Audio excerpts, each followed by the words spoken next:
Hello there, welcome to the Krossroads POS YouTube channel.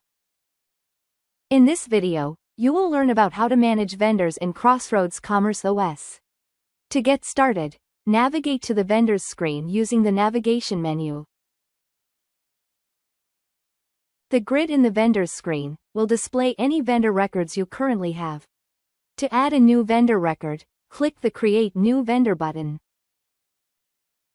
On the vendor creation screen, you'll find various fields for specifying vendor details.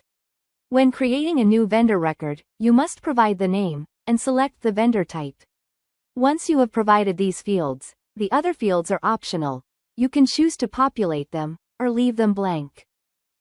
For each vendor, you can specify a unique vendor code, which will be used to identify the vendor in reports and summaries.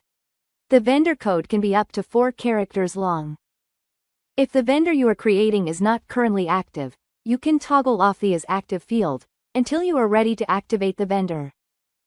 For each vendor, you can further use the address, contact information, and billing information sections to provide additional details about the vendor.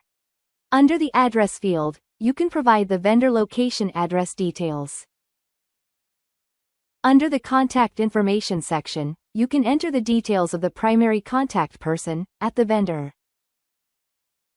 Under the billing section, you can enter billing information such as account number, discounts offered, and any relevant billing notes.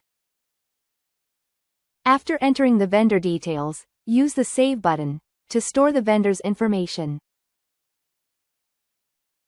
If the vendor has one or more distribution centers, you can use the Distribution Centers tab to manage the vendor's distribution centers. Please refer to the video on managing vendor distribution centers for detailed guidance on that process. Once you have created a vendor record, you can later return to the same screen to add or update vendor details as needed. Thanks for watching, and remember to like and subscribe.